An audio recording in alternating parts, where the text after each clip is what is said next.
Olá pessoal, a gente está em mais um vídeo da Descomplica Florestal. Então hoje nosso objetivo vai ser o ajuste de um dos modelos biológicos para crescimento e produção que a gente tem presente aí na literatura, que é o modelo de Chapman-Richards. Dar um panorama por que a gente usa esse modelo, né? E aplicar ele com todas as funções que são necessárias para modelagem da nossa produção florestal, que no caso aqui é o volume metro cúbico hectare, né?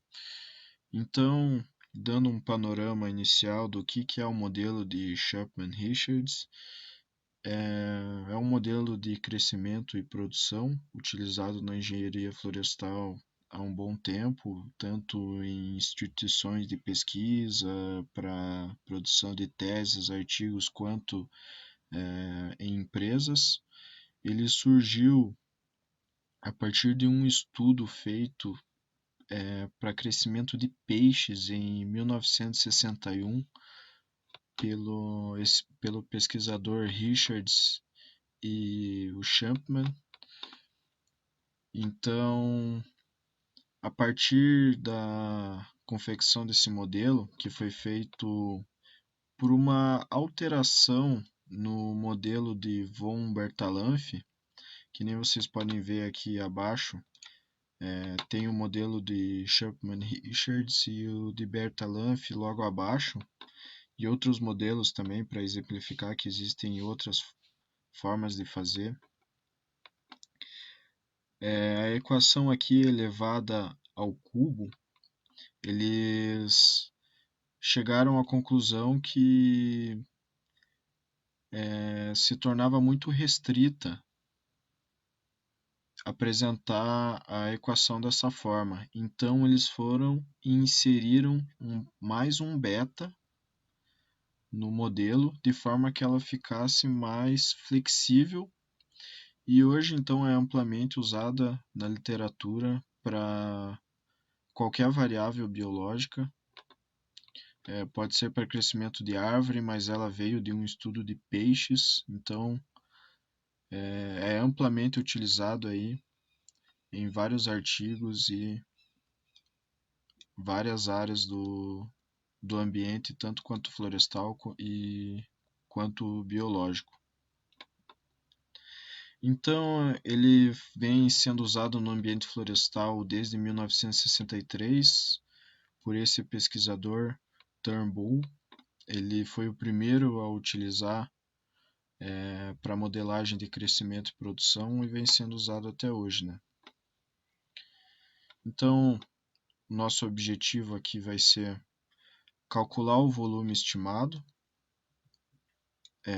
a partir dessas nossas observações e estimar para o restante dos anos que não temos dados, né? Então a gente tem aqui nossos dados de inventário, de crescimento, do ano 2 até o ano 25, só que a gente tem dados só até o 15º ano. E a gente quer executar o ajuste dessa equação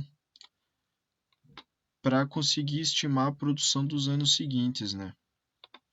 Então vocês vão ver que não é uma coisa complicada aplicar esse modelo, precisa só um pouco de conceito e utilizar uma ferramenta do Excel que é muito versátil, que é o Solver, de otimização e minimização. Então vamos começar aqui nossas contas. Para começar, eu vou chutar alguns números aqui no beta 0, beta 1, beta 2, só para a gente começar os nossos cálculos. Obviamente não vão ser esses números que vão ser utilizados para o nosso ajuste final, são apenas alguns chutes para a gente dar continuidade aqui. Então aqui eu vou colocar 50, 2 e 2. Então vou começar a aplicar a equação que está aqui acima. Igual beta 0,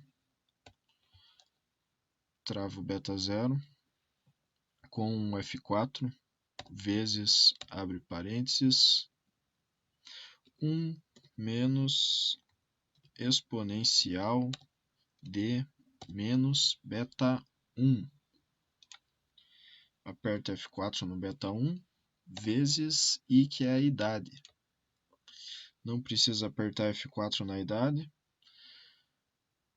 E dois parênteses, lembrando que são dois parênteses, deixar um vai dar errado a conta, então são dois parênteses, elevado ao beta 2.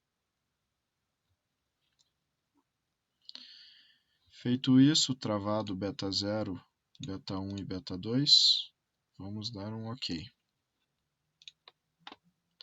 Agora dá dois cliques aqui no quadradinho para calcular tudo automático.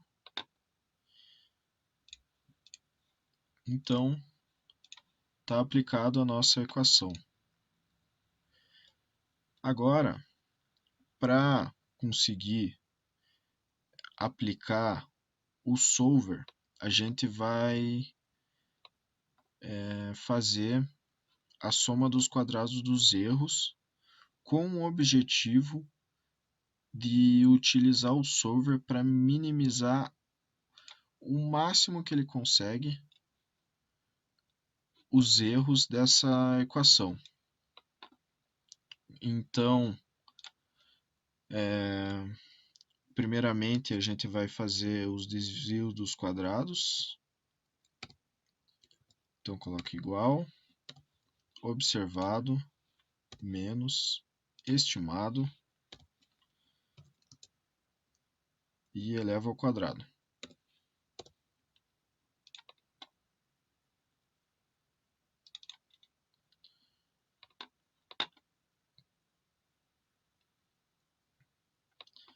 Feito isso, então, aqui eu posso excluir esses dados, porque a gente não tem os dados observados, apenas os estimados, né?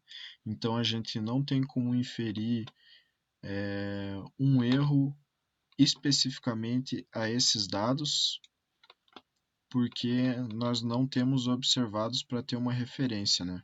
Então, a nossa soma dos quadrados vai ser restrita até o 15º ano. Então, beleza. Feitos os desvios quadráticos aqui, vamos somar para executar a soma dos quadrados dos erros. Dá um OK. Está calculado. Tem uma forma mais fácil, uma função própria do Excel para calcular a soma dos quadrados dos erros, que é igual soma xmy2. Então, eu seleciono os dados observados, que é a primeira matriz de dados, e os dados estimados. Dá um Enter e vocês vão ver que vai dar o mesmo número. Então é uma forma mais fácil de fazer, mas eu fiz os dois jeitos para mostrar as duas formas de fazer a mesma coisa, né? E agora, como que eu sei que a curva do meu ajuste, dos meus dados estimados, está passando por dentro das nuvens, da nuvem dos observados, que é comum a gente fazer em modelagem, na aplicação de modelos, a gente fazer um gráfico de dispersão de estimados e observados, né? Então eu vou excluir esses dois slides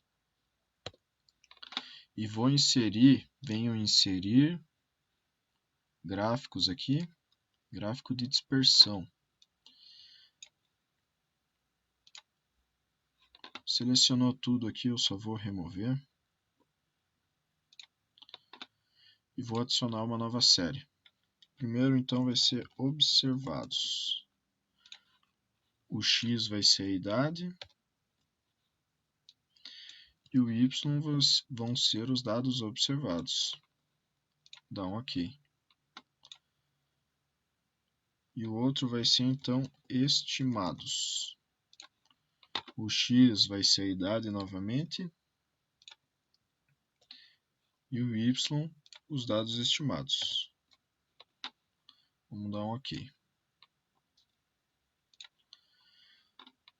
Feito aqui, então, está executado o nosso gráfico, né? Mas vamos dar uma ajeitada nele para ficar um pouco mais bonito.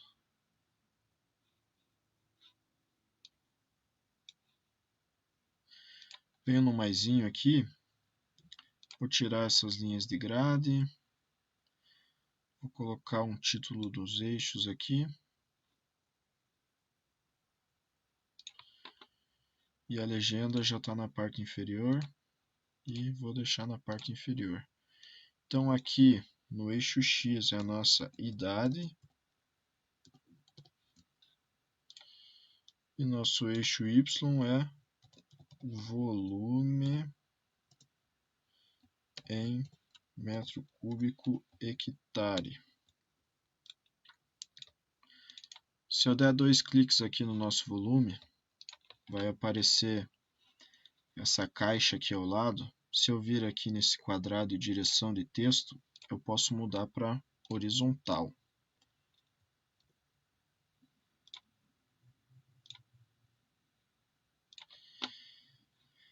E aqui nessa mesma caixa, se eu vir aqui nessa parte, opções de área de plotagem, eu venho em observados, ele vai selecionar todos os pontos observados aqui.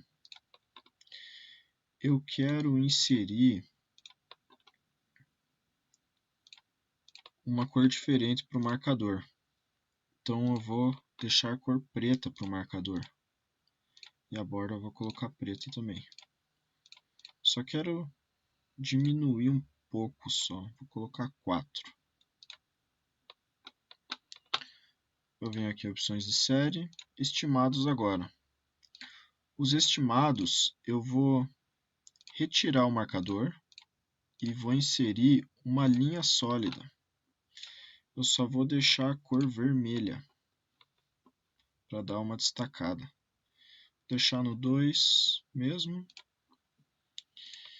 E está feito o nosso gráfico. Aqui tá, as letras estão em cinza, né? Eu só vou colocar de preto para ficar completo.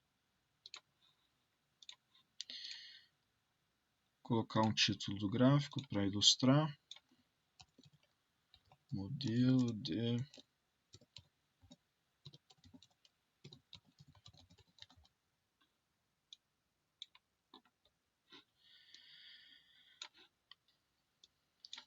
Bom, aqui está feito o nosso gráfico, mas a linha está passando totalmente fora dos nossos dados observados, né? Então, antes de somar o solver, a gente tem que colocar essa linha o mais dentro possível dos dados observados que a gente conseguir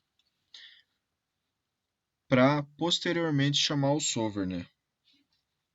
Então aqui eu vou mudar para 300.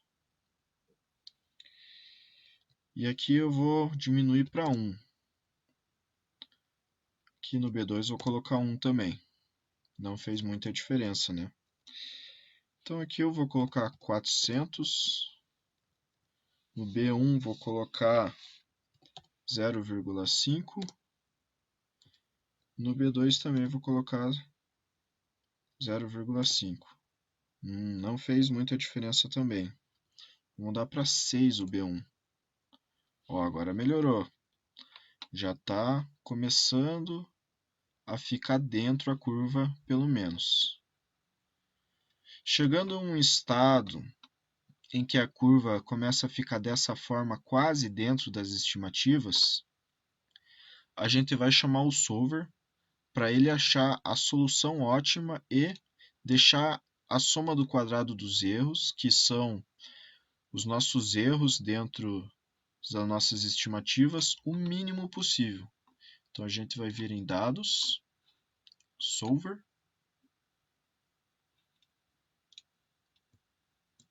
Então aqui definir o objetivo é sempre colocado a célula em uma única célula, onde está compilado aonde você quer maximizar, minimizar ou deixar um valor específico, né?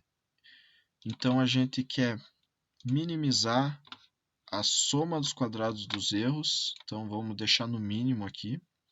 E alterando as células, a gente vai colocar as células que são necessárias ser alteradas para essa célula que a gente coloca no definir o objetivo conseguir ser minimizada.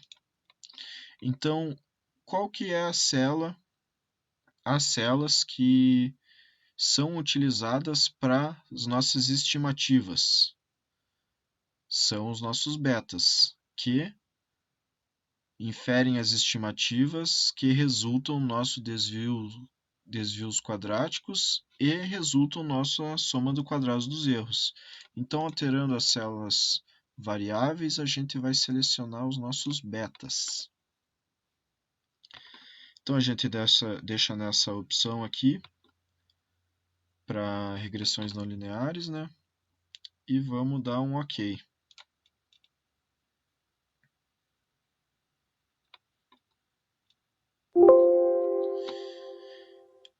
Então, a gente vê a mensagem aqui do solver que todas as restrições foram satisfeitas. Isso quer dizer o quê? Que o solver conseguiu achar uma solução para aquele problema que a gente jogou para ele.